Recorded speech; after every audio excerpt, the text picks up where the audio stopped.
this mom kept taking her son to other families' homes and social situations. What I ended up saying to this mom and helped her consider was, what if when you're with him in any kind of social situation, your job is to simply be with him and notice what he's looking at or interested in or drawn to, even if he's on the other side of the room, even if he's almost has his back turned to the group, and simply just talked about what the other children were doing. What if you shifted it from trying to get him to interact with, you're just helping him understand what's happening socially in the world around him. And a lot of our kids, especially that are more socially anxious and overwhelmed, just need a lot of very gradual and sensitive encouragement to be able to look at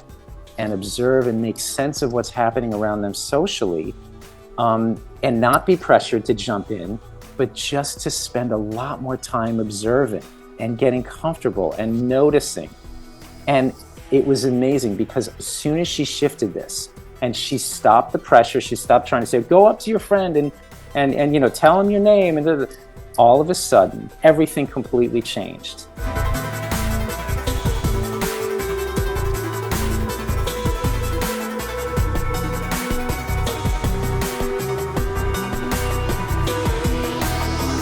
So, Andrew, we've talked a lot in this series about the importance of accepting and respecting the child as they are, and not trying to impose on them behaviours that we find acceptable or that we find convenient or that we think they should be doing, but to respect them as they are and not push them in directions which aren't natural to them. But there's another side to this as well, isn't there? And I want to ask you about finding the balance between these two things, because at the same time as doing that, we want to be offering the child opportunities for their personal development as well, not for reasons of what we think is acceptable or we think they should be doing, but to give them chances for personal improvement, like everybody we want them to have. So do you have any thoughts on getting that balance right and how we can avoid going too far in one direction or the other? I certainly do, Guy, and that's always quite a balance, isn't it? For parents and for professionals, is how do we find that that ideal balance, I suppose, between accepting a child and accepting their particular and unique set of interests, of things that they enjoy, that they're excited about, just based on their own unique personality, right? Like what sort of bubbles up inside of them, what they're naturally drawn to, right? We of course know that nurturing that, supporting that, encouraging and accepting our kids for who they are is really important.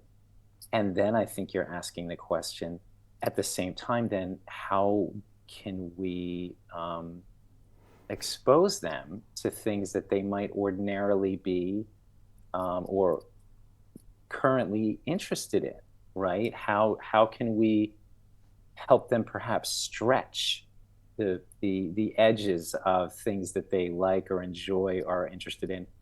And how can we provide more opportunities for them to perhaps learn new things and step out of their comfort zone? And we certainly know that the world is a place that is constantly going to be pushing all of us and our children outside of our comfort zones.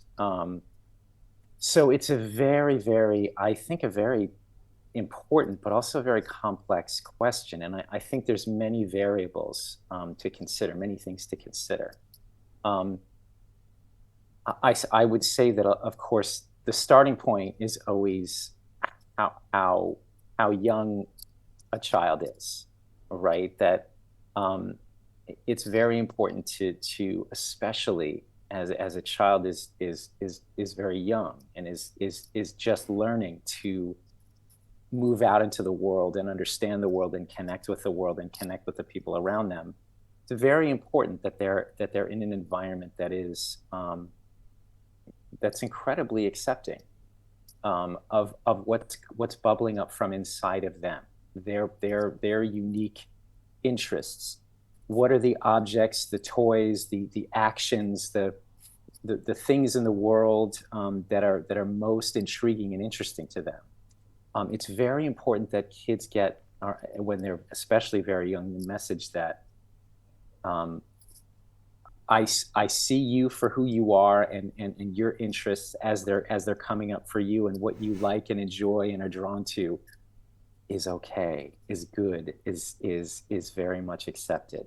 Um, so I'll just pause there and say that I think that's always, especially for our younger children, and especially for building a foundation of their own sense of inner security, their own sense of confidence, and really their own sense of sort of their own goodness.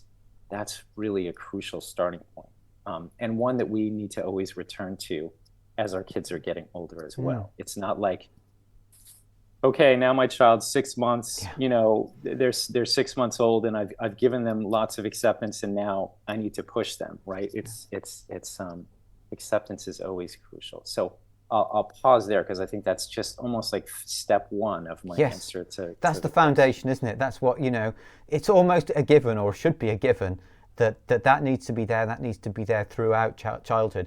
And that's what we talk about a lot in this series as well. So people who've watched other episodes of this will be very familiar with that sort of way of thinking about it. But now I'm wondering that, taking that as a given, how can we incorporate within that opportunities for a child to grow, to on their own terms, to push themselves in directions which they wouldn't go in without a little bit of encouragement? So how can we maintain that respect and maintain that foundation that, as they are, that's perfectly fine, and at the same time invite them to maybe question some of the limitations that they believe they have, in the same way as we would question our own or anybody else's limitations, as an opportunity for them to grow as well? Yeah, that's so important, isn't it? The idea of um, how can we invite, and I think that the language that we're using is really important. How can we invite, encourage and invite our children to stretch beyond their comfort zone, their current interests, their current even abilities? And one of the things that I have learned most strongly from especially autistic parents is how crucial it is to have an environment for a child that for their own learning and developing, that is pressure free Yeah. as much as possible. And what I mean by that, and what I continue to read about, is that what happens so often in the world um, for autistic children is they are oftentimes pushed and pressured to act in certain ways, engage with materials or toys or whatever it might be. There is so much pressure that autistic people can experience from their well-intentioned parents as well as professionals to get them to learn and grow and develop. And oftentimes what happens is that completely backfires. And so what I think the frontier of learning, especially for any professionals that are supporting autistic people and their families, is to begin to get much clearer about what does it mean for me, Andrew, to be approaching and interacting with autistic people from a place of not pressuring people to do, or children to do, anything in an interaction with me, but to invite. how can I show up in all of my work with autistic people as a way that says, I'm with you, um, and I'm going to invite you into this activity, conversation, whatever it might be, um, in a way that hopefully is interesting to you, but that gives you the choice and decision about whether or not you want to participate with me. And what that means for me as a professional is I have to do a lot of work on myself to be very calm and relaxed, and unattached.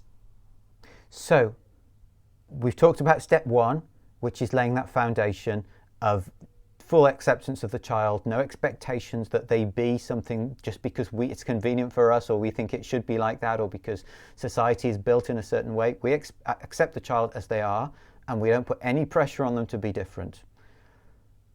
Step two is that when we do offer them opportunities for development, we do it from that point of view of acceptance. There's no imposition, there's no expectation, there's no conforming to values that have been put on us or put on them by anybody else.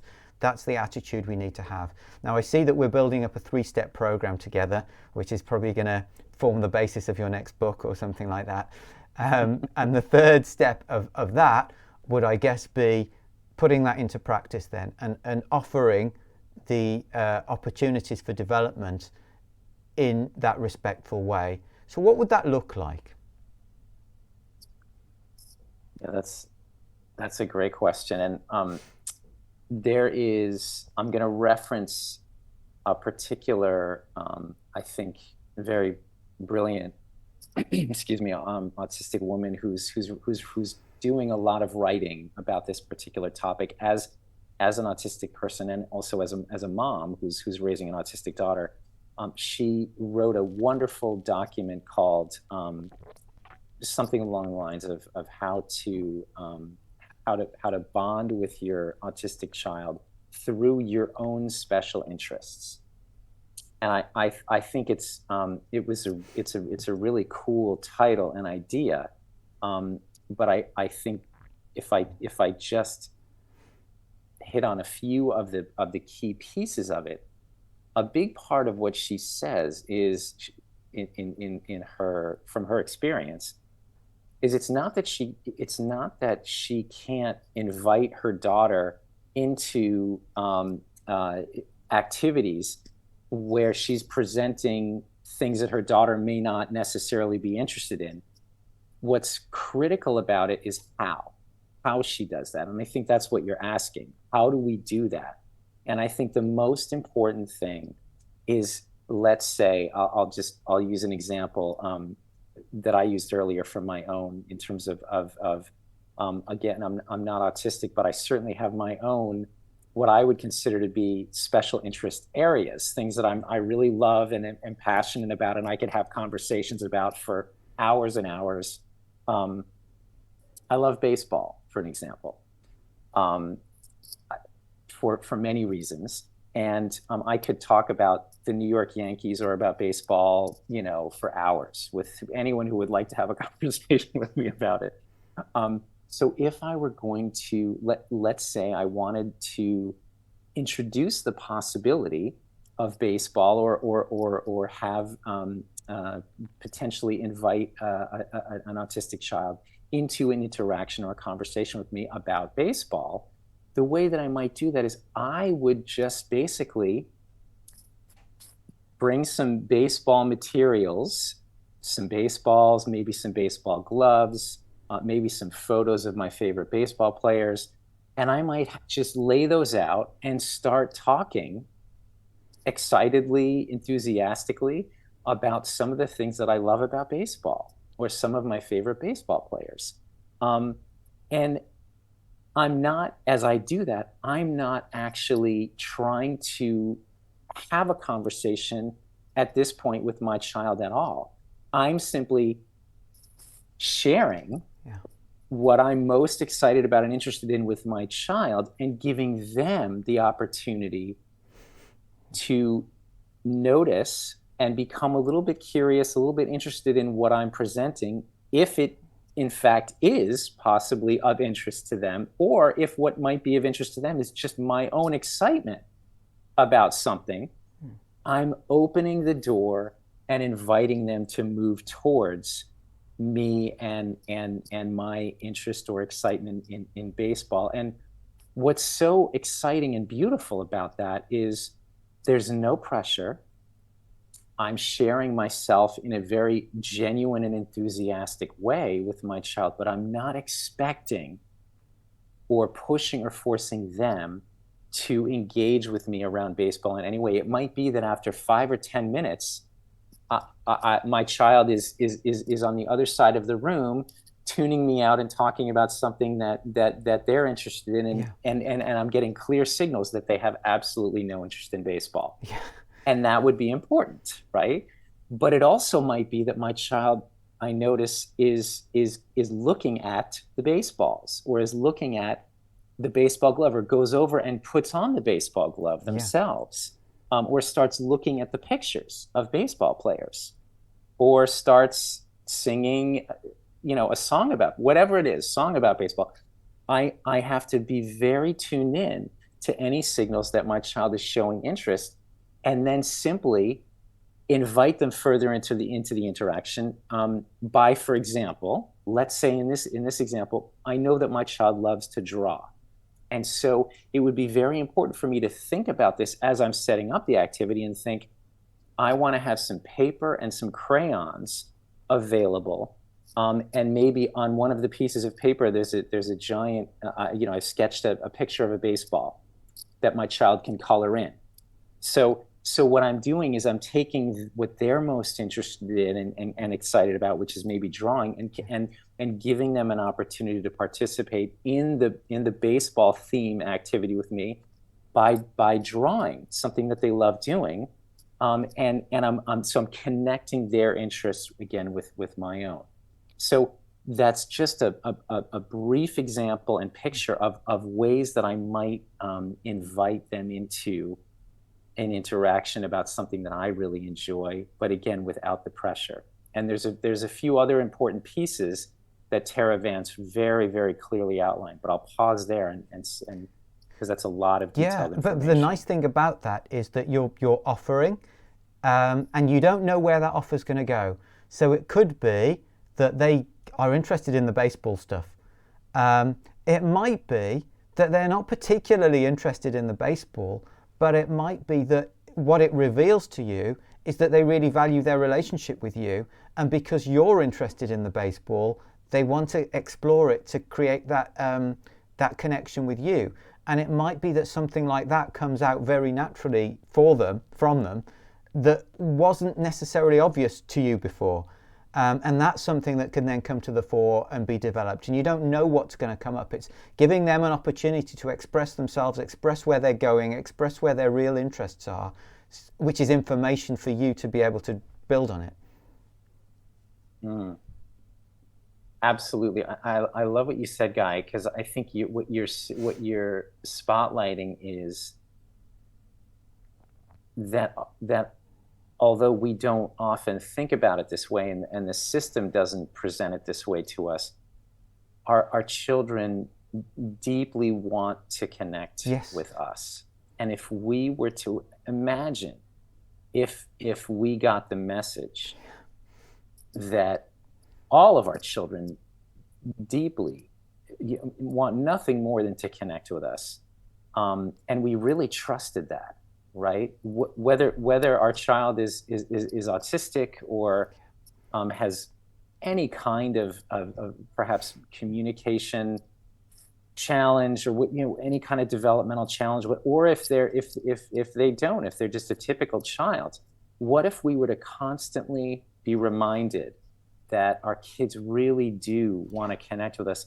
We just have to give them opportunities that are genuine. And I think the parents don't get any encouragement to do this. This is why I think Tara Vance, her article and her perspective is so powerful, because she's saying, go for it. Like, it's okay to present what you most love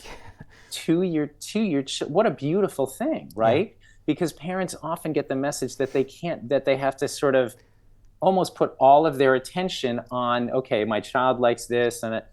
So it's just a beautiful way of I think framing for parents what you described, that your trust in your children's desire, very Yeah. deep desire to connect with you, and present what you enjoy in a way that invites your child to learn more about you, but again, in this very particular way of no pressure.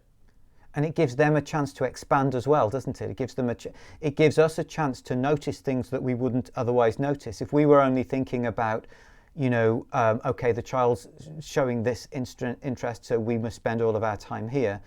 We're not giving them the space to show what they're really interested in. And what you say about wanting to connect with a parent, there's probably not a human being alive for whom their relationship with either of their parents isn't really central in their lives. They might love their parents, they might hate their parents, but there's not many people who are genuinely indifferent to their parents.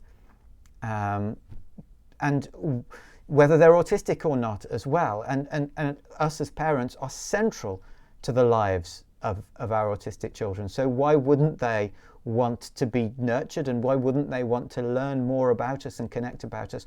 And that, it does happen, doesn't it? I mean, my experience in numbers of children is very limited compared with yours, but it does happen, doesn't it? That children have this yearning, autistic children have this yearning to connect, truly deeply connect with their parents. Absolutely, Guy. I mean, it's not it's.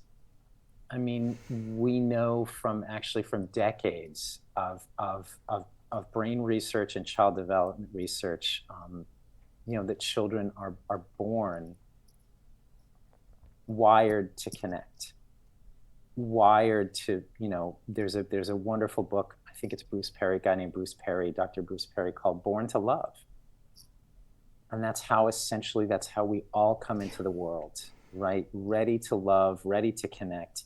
And, where things start to go awry quickly is when our children have perhaps a particular central nervous system that's perhaps a bit more sensitive, a bit more easily overwhelmed, and then very early on, parents are not getting, I think, from my perspective, are not getting good information, good support to understand how to really approach their child more sensitively, and to do what we're describing, to invite their child into these kinds of interactions from a place of being very relaxed, right? Very unattached, but also having deep trust that my child is going to connect with me. I think this is what can happen so quickly. And I see this with so many of the families that I work with, because I get a chance to work with families that have just had their children diagnosed. Parents so quickly can become panicked when they're not getting the particular kinds of responses from their children that they're hoping for, that they want. And parents can feel terrible about themselves and like I must be doing something wrong. Why is and so this kind of can feed this desperation. So in some ways, what parents need to do is the opposite, is to relax more and trust in their children's natural desire and ability to connect with them. But they just have to in many ways play with or shift how they approach their child. And again, that's not how we have this system that says your child is broken, we're going to teach you techniques to fix them. Yeah. And this is a very, very different message than what we're describing. And what about, Andrew, when the child has some sort of block? For example, let's say there's some sort of play group where they love to go because they love the toys, but they're really nervous to go because they're afraid of just being, just feel uncomfortable being around the other children. What's the balance between saying, okay, well, if they're afraid of the other children, so we'll let that go, and on the other hand saying, well, let's see what we can do to help them overcome that fear. How can we, or is it possible to go in that second direction whilst maintaining the respect for them and who they are and how they're experiencing the fear there? Yeah, that's a great question, Guy. And it's so common that it comes up in the context of like play groups or social opportunities with other children. Yeah.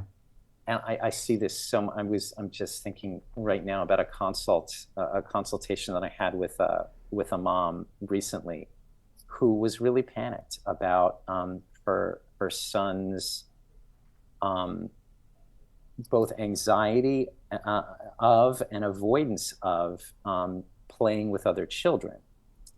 And so, of course, this mom kept taking her son to different sort of other families' homes and social situations because her thought was, and this is supported by all of the kind of the well-intentioned social groups and developmental kind of information that's out there, is if your child is avoidant or is not participating in interactions with other children, we need to push them. We need to kind of keep giving them opportunities, keep making sure that they're being pushed out of their comfort zone and Yeah. and being exposed to other kids. That the worst possible thing is to let them stay isolated.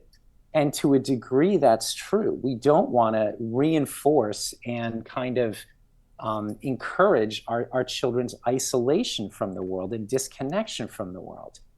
What I ended up saying to this mom and helped her consider was, what if you just, you just shifted it to like your whole focus and with your son is going to be when you're with him in any kind of social situation, your job is to simply be with him and notice what he's looking at or interested in or drawn to, even if he's on the other side of the room, even if he's almost has his back turned to the group. What if you just were with him and simply, in many ways, just talked about what the other children are doing? What if you shifted it from trying to get him to interact Yeah. with, you're just helping him understand what's happening socially in the world around him. And a lot of our kids, especially that are more socially anxious and overwhelmed, just need a lot of very gradual and sensitive encouragement to be able to look at and observe and make sense of what's happening around them socially, and not be pressured to jump in, but just to spend a lot more time observing and getting comfortable and noticing. And it was amazing because as soon as the mom, this mom that I'm thinking of, as soon as she shifted this and she stopped the pressure, she stopped trying to say, go up to your friend and tell him your name. And all of a sudden, by just sitting with her child in a room with a few other children and simply describing what they were doing, waiting for him to look at them or notice them in any way, and then sort of describing what they were doing again with no pressure to interact, everything completely changed. And it's such a simple adjustment or shift, but so many parents don't get that information. Yeah. So that's just one example. So basically, what you empowered that mother to do was to go from putting pressure on the child, what we were talking about at the beginning, expecting the child to behave in a way that was convenient or acceptable to the parents, from that to doing what we were talking about later, and just offering, just suggest, not even making any suggestion of what they should do, just offering, just giving space for that possibility. And then if anything was going to happen, it was going to come from the child. So there's no pressure. But in that case, and probably in many cases, the child then has the space to step in and work on their own development and take themselves to the next step, free from all of that pressure of what they're expected to do. Am I understanding it right? Absolutely, Guy. And it goes back to your point earlier about trusting that our children want to be connected to other people, right? What this mom wasn't able to trust, or wasn't trusting, was that her son wanted to connect with the other kids very much. He was very interested and very curious in them and what they were doing. He was just overwhelmed. Yes. And kids are moving in social interactions with each other very quickly. Yeah. And some of our children just need us to slow everything down for Yes. them, and really help them understand what's going on in any given activity or social environment, so that they can have these kinds of, for our young children, in their own minds, Yeah. aha moments of, oh, I see, Yeah. now I get it, now I understand what they're doing or how they're playing with Yeah. each other. And then they will bring themselves. This is what the mom was so shocked by, that her son was, she realized, totally motivated Yeah. to interact with the other kids when she slowed down Yeah. and shifted her focus to just being with him in a way that was supporting his natural curiosity, and again making statements about what's happening, really just saying, Yeah. matter of factly, like as if, she and her son were space aliens and they plopped down onto the planet Earth, and they were just like, oh, that's interesting, look at what those kids are doing over Yeah. there, this is what it looks like, instead of go over there, Yeah. jump in, shake his hand, all of this stuff that parents feel like they have to do. So, yes, So she absolutely. went from adding to the overwhelm, making the Yes, overwhelm more intense, to giving that space to sort of letting that overwhelm evaporate so that he was free to do what he wanted to do. that's Brilliant. right. And then what about, so I've got another challenge for you here then. What about when a child gets a bit older and it's something that might not be related to social interactions? So maybe something like they take ages to get ready to go out, for example. What's the right thing to do there, or what's the best thing for the child there? Is it to say, okay, well, this child, it's just how they are, they're just slow and we need to give them extra time, respect how they are? Or is it to say, well, any other child, we would encourage them to find, we'd probably overpressure them as well, actually, but ideally we'd be encouraging them to find other ways to approach things, to sort of maybe understand the natural consequences of not managing time, and so on, and sort of trying to bring about some sort of change, or trying to at least offer the possibility of some sort of change. What's the right balance to get there with an autistic child? Is it different? I think you just gave us a little clue of Sorry. the answer, Guy. In how you described it. I think it's that's a really important thing that you said about, um, again, having more trust in our children's desire to not only to be more connected to the social world, but to also do things because they care about the people around them, um, and they actually want to do things that are helpful and that are supportive, in many ways, to the people around them. But oftentimes what happens is our kids are missing a lot of information, and we don't realize that because many of us, we sort of live in a world that says, do this or else, Yeah. right? It's just this old sort of this very traditional hierarchical kind of like, almost punishment system, Yeah. that's how our society operates, that if you don't do this, there's a consequence. And what our kids so much need is just simple, straightforward information about Yeah. the impact Yeah. of their behavior on the people around them, or on, their opportunities in the world. So in other words, it's so, again, what I've learned, what I continue to learn from autistic people, is how crucial it is to explain things, explain the why, to our autistic children, because oftentimes just saying, you need to do this and this is how it is and you have to, oftentimes it's, again, that pressure that so many of our kids feel, that just short circuits them completely, because they're feeling so overwhelmed and so stressed, and so confused in many cases, that they can get into this sort of what looks like an oppositional stance. Yes. I'm not going to do this. Yeah.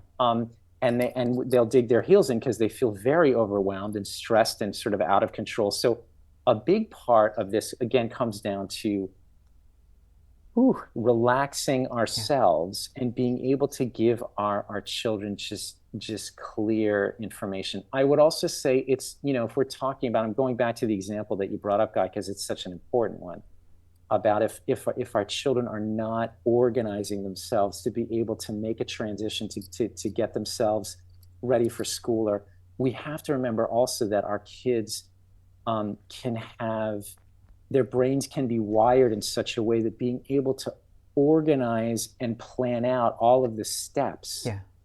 to get themselves from point A to point B Yeah. um, can be very, very difficult. So I think we have to, again, we have to look at the fact that our kids can get so easily overwhelmed because they can't Yeah. remember, even if they've done it 100 times, all of the steps of a particular task, like getting dressed in the morning, or brushing one's teeth, Yeah. or and that for me, I mean, I have my own challenges in some of those areas, but as a non-autistic person, that that can be harder for me to understand, that you can just all of a sudden lose your sort of memory in the moment of how to go about the steps of, like, brushing my teeth, for Yes, example. and that's, I That guess that's what. Yes. Sorry, I didn't mean to interrupt, but No, I no, no, guess that's I it's good. guess that's why this putting pressure on them, Yes, it makes no sense at all, because you're pressurizing them to do something that is not within their capability at that moment. that's right. And that's why, when I said consequence, I mentioned natural consequences, because as you alluded to, parents can often use consequences as a euphemism for "I will not accept you," or That's right. as a tool of coercion or something like that. Mhm. But I mean, to focus, as you were suggesting, on the natural consequences, which is like, if I spend all my time here, I won't have time for that. But as you say, a really important other part is that, autistic children's brains develop in different ways at different speeds. So it might be that a child at 10 years old or 15 years old is a genius in some ways and way ahead of their peers. And it might be that in other ways, they haven't yet developed what might be very basic to their peers. So they might be, they might be an absolute expert in philosophy even, or something like that. But they might at the same time find it really difficult to organize the steps of what they need to do in order to, or to be able to just stay focused on that enough and to not just get lost. And I guess what is important for the parent is to realize that perspective, that it's just a different speed of development in certain areas. And the danger of putting pressure on a child is that you can almost sabotage the natural development of the skills that would come if they weren't, undermined by putting on pressure in the formative years. That's absolutely right, Guy. And I'm going to take that a step further and just use like a personal example, because it's so powerful to me, that one of the reasons why that happens, and one of the reasons why parents can exert pressure so much without even realizing it, is because most of us, when we were children, had that experience ourselves of being constantly pressured Yeah.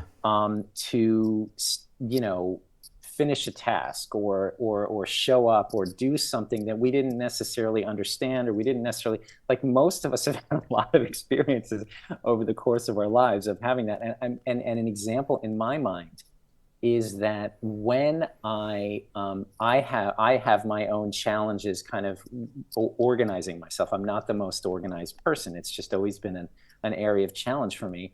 And I notice that also my dad, who is now 76, or sorry, 86 years old, I can see much more of myself in him, and him in me. And so I can see that my dad has difficulties organizing himself. And interestingly, when he was growing up, his mother was used to pressure him a lot to kind of move through the world and do stuff that was hard for him because he was more disorganized. And so she would always say this. She always had this expression she would use with him, which was, hurry up, Eugene. My dad's name is Eugene. So it's, hurry up, Eugene. Hurry up, Eugene. And so my dad always, and I would joke about that, that his mom always used to pressure him and say, hurry up, Eugene. What I realized about myself, when I'm, late, or when I'm in a situation and I'm realizing that I'm way behind and I have all this stuff that I haven't gotten done, that same voice of my grandmother can pop into my head saying, hurry up, Andrew, hurry up, Andrew. And it's so interesting because I'm not even aware of it a lot of the time, but I've internalized it. And I'm saying this, Guy, because this is the struggle for so many of our families and so many of our parents. They've had their own experience of being pressured, right, to do stuff in life. And oftentimes they're on autopilot then delivering that same message to their kids without even considering that it might actually be making things much worse, because that pressure can be so overwhelming, especially for an autistic child. So I think it's just important to name that. So there's no blame. There's good parents that are not pressuring their kids, and then the bad parents that are. This is very, very deeply rooted stuff. And I just think it's important to acknowledge that for any parent that's struggling with their child in this area, to be able to consider, what was it like for you when you were growing up? Did you have parents who were very relaxed and very trusting of you, and who didn't pressure you? The answer is usually no. Most of our parents got a lot of pressure. So we're just doing what we've internalized. I just wanted to say that piece to kind of let parents it's about off. encouraging parents to sort of go beyond Yes. Unconsciously repeating their own experiences as children, whether those were positive or negative. When we do that to our children, it's never in the child's interest, because it's not something that was designed for them, and B, it probably wasn't very good for us in the first place anyway. And as a parent of an autistic child, you get away with that even less, because the tensions become much more evident. So in a sense, it's just a louder invitation for us to transcend the parenting that we've unconsciously absorbed and make our own parenting route based on what we feel to be right for our child. That's beautifully said, Guy. I couldn't emphasize that any more powerfully. That was, I think that's it.